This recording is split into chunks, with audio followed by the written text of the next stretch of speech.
ਸਰਕਾਰ ਦਾ ਪ੍ਰਬੰਧ ਇਸ ਤਰ੍ਹਾਂ ਦਾ ਵੀ ਸਾਡੇ ਇੱਕ ਬੰਦੇ ਵਾਸਤੇ ਪੰਜ ਬੰਦੇ ਸਾਡੇ ਤੇ ਲਾਏ ਆ ਸਰਕਾਰ ਨੇ।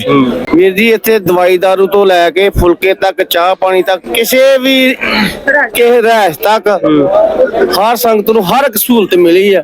ਏਦਾਂ ਦੀ ਮਿਲੀ ਆ ਵੀ ਆਪਾਂ ਬਿਆਨ ਹੀ ਨਹੀਂ ਕਰ ਸਕਦੇ, ਉਹ ਲਫ਼ਜ਼ ਹੀ ਹੈ ਨਹੀਂ ਸਾਡੇ ਕੋਲ ਜਿਹੜੇ ਅਸੀਂ ਬਿਆਨ ਕਰ ਸਕੀਏ। ਸਾਡਾ ਦੇਸ਼ ਪੰਜਾਬ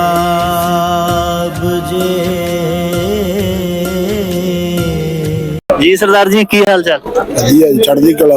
ਕੀ ਨਾਮ? ਕੁਲਵੰਤ ਸਿੰਘ। ਕਿਹੜਾ ਜ਼ਿਲ੍ਹਾ ਆਪਣਾ? ਅੰਮ੍ਰਿਤਸਰ। ਪਿੰਡ? ਗਰਵਾਲੀ। ਤੇ ਪਾਕਿਸਤਾਨ ਪਹਿਲੀ ਵਾਰੀ ਆਏ? ਪਾਕਿਸਤਾਨ ਪਹਿਲੀ ਵਾਲਾ ਹੈ ਤੇ ਕਰਤਾਰਪੁਰ ਦੂਜੀ ਵਾਰ ਦਰਸ਼ਨ ਕਰਾਏ। ਉਹ ਲਾਂਘਾ ਚਾਲੂ ਕੀਤਾ ਸੀ ਨਾ, ਉਦੋਂ ਕਰਤਾਰਪੁਰ ਆਏ ਆ ਤੇ ਗੁਰੂ ਮਹਾਰਾਜ ਸਾਹਿਬ ਦੀ ਕਿਰਪਾ ਹੋਈ, ਸਾਨੂੰ ਇੱਥੋਂ ਦਾ ਮੌਕਾ ਮਿਲਿਆ ਆਉਣ ਦਾ। ਜਿਹੜੀ ਤੁਸੀਂ ਡਰਨ ਦੀ ਗੱਲ ਕਹਿੰਦੇ ਨਾ ਵੀ ਲੋਕੀ ਕਿਉਂ ਨਹੀਂ ਆਉਂਦੇ, ਲੋਕੀ ਆਉਂਦੇ ਆ ਵੀ ਜਿਹੜਾ ਪਾਕਿਸਤਾਨ ਚਲ ਗਿਆ ਉਹਦਾ ਹੋਰ ਕਿਸੇ ਕੰਟਰੀ ਦਾ ਵੀਜ਼ਾ ਨਹੀਂ ਲੱਗਣਾ। ਠੀਕ ਹੈ। ਹਾਂਜੀ। ਤੇ ਜਿਹੜੇ ਪਾਕਿਸਤਾਨੀ ਦੁਨੀਆ ਦੇ ਹਰ ਮੁਲਕ 'ਚ ਬੈਠੇ ਉਹਨਾਂ ਦੇ ਵੀਜ਼ੇ ਕਿਵੇਂ ਲੱਗ ਗਏ? ਜਿਹੜੇ ਪੰਜਾਬ ਦੇ ਲੋਕੀ ਆ ਨਾ, ਉਹ ਇਸ ਗੱਲ ਤੋਂ ਡਰਦੇ ਆ, ਜਿਹੜੇ ਨੌਜਵਾਨ ਮੁੰਡੇ ਉਹ ਤਾਂ ਨਹੀਂ ਆ ਰਹੇ ਕਿ ਅਸੀਂ ਹੋਰ ਕੰਟਰੀਆਂ ਜਾਵਾਂਗੇ, ਸਾਡਾ ਵੀਜ਼ਾ ਪਾਸਪੋਰਟ ਕੈਂਸਲ ਨਾ ਹੋ ਜੀ। ਮੈਂ ਸਰਦਾਰ ਜੀ ਤੁਹਾਡੀ ਗੱਲ ਨੂੰ ਸਮਝਦਾ, ਪਰ ਫਿਰ ਪਾਕਿਸਤਾਨੀ ਪੂਰੀ ਦੁਨੀਆ 'ਚ ਕਿਵੇਂ ਪਹੁੰਚ ਗਏ? ਕੋਈ ਐਸਾ ਦੇਸ਼ ਜਿੱਥੇ ਪਾਕਿਸਤਾਨੀ ਨਹੀਂ ਬੈਠਾ?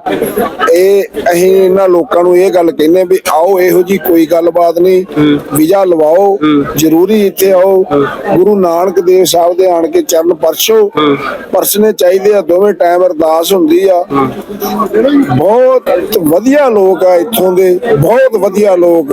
ਸਾਡੇ ਕੋਲ ਕੋਈ ਲਫ਼ਜ਼ ਨਹੀਂ ਜਿਹੜੇ ਇਹਨਾਂ ਦੀ ਅਸੀਂ ਧੰਨਵਾਦ ਕਰੀਏ। ਸਾਡੀ ਸਰਕਾਰ ਨੇ ਜਿਹੜੇ ਪ੍ਰਬੰਧ ਕੀਤੇ ਆਪਣਾ ਸੰਗਤਾਂ ਵਾਸਤੇ, ਉਹ ਕਿੰਜ ਦੇ? ਸਰਕਾਰ ਦਾ ਪ੍ਰਬੰਧ ਇਸ ਤਰ੍ਹਾਂ ਦਾ ਵੀ ਸਾਡੇ ਇੱਕ ਬੰਦੇ ਵਾਸਤੇ ਪੰਜ ਬੰਦੇ ਸਾਡੇ ਤੇ ਲਾਏ ਆ ਸਰਕਾਰ ਨੇ। ਫੋਰਸ ਦੇ ਪੰਜ ਬੰਦੇ ਲਾਏ ਆ ਵੀ ਕੋਈ ਇਹਨਾਂ ਨੂੰ ਉਂਗਲ ਵੀ ਨਾ ਟੱਚ ਕਰੇ। ਮੁਸ਼ਕਿਲ ਵਧੀਆ ਟੱਚ ਇਹਨਾਂ ਦਾ ਪ੍ਰੋਗਰਾਮ ਆ ਇਹਨਾਂ ਦਾ। ਕੋਈ ਮੁਸ਼ਕਿਲ ਔਕੜ ਯਾਤਰਾ ਦੇ ਵਿੱਚ ਤੁਸੀਂ 4 5 6 ਸ਼ਹਿਰ ਵਿਜ਼ਿਟ ਕੀਤੇ, ਕੋਈ ਮੁਸ਼ਕਿਲ ਤਾਂ ਨਹੀਂ ਆਈ? ਨਾ, ਕੋਈ ਮੁਸ਼ਕਿਲ ਨਹੀਂ ਸਾਨੂੰ ਆਈ, ਮਾਸਾ ਜਿੰਨੀ ਮੁਸ਼ਕਿਲ ਨਹੀਂ ਆਈ ਕਿਸੇ ਵੀ ਗੱਲ ਦੀ। ਦਵਾ ਦਾਰੂ ਗੱਫਾ ਪਾਣੀ ਸਭ ਕੁਝ ਵਾਧੂ ਆ। ਸਰਦਾਰ ਜੀ, ਮੈਡੀਕਲ ਦੀਆਂ ਜਿਹੜੀਆਂ ਸਹੂਲਤਾਂ ਨੇ ਉਹ ਕਿਹੋ ਜਿਹੀਆਂ ਇੱਥੇ? ਵਾਹਿਗੁਰੂ ਜੀ ਕਾ ਖਾਲਸਾ, ਵਾਹਿਗੁਰੂ ਜੀ ਕੀ ਫਤਿਹ। ਵੀਰ ਜੀ ਇੱਥੇ ਦਵਾਈ ਦਾਰੂ ਤੋਂ ਲੈ ਕੇ ਫੁਲਕੇ ਤੱਕ, ਚਾਹ ਪਾਣੀ ਤੱਕ, ਕਿਸੇ ਰਹਿਸ਼ ਤੱਕ ਹਰ ਸੰਗਤ ਨੂੰ ਹਰ ਇੱਕ ਸਹੂਲਤ ਮਿਲੀ ਆ। ਏਦਾਂ ਦੀ ਮਿਲੀ ਆ ਵੀ ਆਪਾਂ ਬਿਆਨ ਹੀ ਨਹੀਂ ਕਰ ਸਕਦੇ, ਉਹ ਲਫ਼ਜ਼ ਹੀ ਹੈ ਨਹੀਂ ਸਾਡੇ ਕੋਲ ਜਿਹੜੇ ਅਸੀਂ ਬਿਆਨ ਕਰ ਸਕੀਏ। ਸਾਰੀ ਸੰਗਤ ਇਸ ਗੱਲੋਂ ਬਹੁਤ ਜ਼ਿਆਦਾ ਖੁਸ਼ ਆ। ਚਲੋ ਜੀ, ਮਿਹਰਬਾਨੀ। ਔਰ ਅਸੀਂ ਉਮੀਦ ਕਰਦੇ ਹਾਂ ਤੁਸੀਂ ਬਾਰ-ਬਾਰ ਆਉਂਦੇ ਰਹੋਗੇ, ਤੇ ਜਿਹੜੇ ਲੋਕ ਕੋਈ ਗਲਤ ਗੱਲਾਂ, ਗਲਤ ਅਫਵਾਹਾਂ ਫੈਲਾਉਂਦੇ ਨੇ, ਉਹਨਾਂ ਨੂੰ ਤੁਸੀਂ ਆਪ ਹੀ ਜਾ ਕੇ ਦੱਸ ਦੇਣਾ ਕਿ ਉੱਥੇ ਕਿਹੋ ਜਿਹੇ ਇੰਤਜ਼ਾਮ ਨੇ। ਵੀਰ ਜੀ, ਇਹ ਜਿਹੜਾ ਬੰਦਾ ਇੱਕ ਵਾਰੀ ਪਹਿਲੀ ਵਾਰੀ ਤੇ ਪਾਕਿਸਤਾਨ ਹੋ ਜਾਂਦਾ ਨਾ, ਉਹ ਜਾ ਕੇ 1000 ਬੰਦੇ ਨੂੰ ਦੱਸਦਾ ਵਾ ਬਾਈ ਜੀ, ਉਧਰ ਜਾ ਕੇ ਬੰਦਾ ਭੁੱਲ ਹੀ ਜਾਂਦਾ ਆਪਣਾ ਦੇਸ਼, ਜਿੰਨਾ ਪਿਆਰ ਮੁਹੱਬਤ ਇੱਧਰ ਦੇ ਲੋਕ ਦਿੰਦੇ ਨੇ। ਜਿਵੇਂ ਦੂਜੇ ਸਰਦਾਰ ਹੋਣੀ ਕਹੇ ਵੀ ਇੱਕ ਵਾਰੀ ਜਾ ਕੇ ਵੇਖੋ। ਹਾਂਜੀ ਹਾਂਜੀ, ਮੈਂ ਦੂਸਰੀ ਵਾਰ ਆਇਆ, 2 ਸਿੰਘ ਕਰਕੇ ਮੈਂ ਨਾਲ ਹੋਰ ਲਿਆ, ਅਗਲੀ ਵਾਰ 10 ਲਿਆਵਾਂਗੇ ਇਨਸ਼ਾਅੱਲਾ। ਦੀਵੇ ਨਾਲ ਦੀਵਾ ਚੱਲਦਾ ਜੀ? ਹਾਂਜੀ, ਦੀਵੇ ਨਾਲ ਦੀਵਾ ਚੱਲਦਾ ਜੀ। ਹਾਂਜੀ ਹਾਂਜੀ, 10 ਚੱਲਦਾ ਜੀ। ਕੀ ਨਾਮ ਜੀ ਸਰਦਾਰ ਜੀ? ਹਰਨੇਕ ਸਿੰਘ। ਕਿਹੜਾ ਪਿੰਡ ਆ, ਕਿਹੜਾ ਸ਼ਹਿਰ ਹੈ? ਬਰਨਾਲਾ ਡਿਸਟ੍ਰਿਕਟ, ਬਰਨਾਲਾ ਸ਼ਹਿਰ। ਤੇ ਪਹਿਲੀ ਵਾਰੀ ਆਉਣ ਹੋਇਆ ਜੀ? ਪਹਿਲੀ ਵਾਰੀ ਆਇਆ ਜੀ। ਕਿੱਦਾਂ ਦਾ ਲੱਗਿਆ ਪਾਕਿਸਤਾਨ? ਪਾਕਿਸਤਾਨ ਤਾਂ ਬਹੁਤ ਵਧੀਆ ਲੱਗਿਆ ਜੀ, ਜਿੰਨੀ ਗੱਲ ਸੁਣਾਈ ਜਾਂਦੇ ਨੇ ਕਰੇ ਗੱਲਾਂ ਸਾਰੇ ਸਹੀ ਨੇ। ਪਰ ਤੁਹਾਨੂੰ ਪਾਕਿਸਤਾਨ ਕਿਹੋ ਜਿਹਾ ਲੱਗਾ? ਸਾਨੂੰ ਤਾਂ ਬਹੁਤ ਵਧੀਆ ਲੱਗਿਆ ਜੀ। ਲੋਕ ਕਿਹੋ ਜਿਹੇ ਇੱਥੇ? ਲੋਕ ਬਹੁਤ ਵਧੀਆ ਨੇ।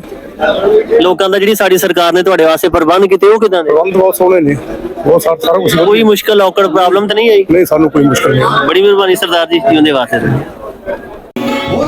ਪੰਜਾਬ ਦੇ ਰੰਗੀਨ ਚੋਪਰਾ, ਬੱਲੇ ਤੇਰੀ ਤੋਰ ਦੇ ਸ਼ੀਰ ਚੋਪਰਾ।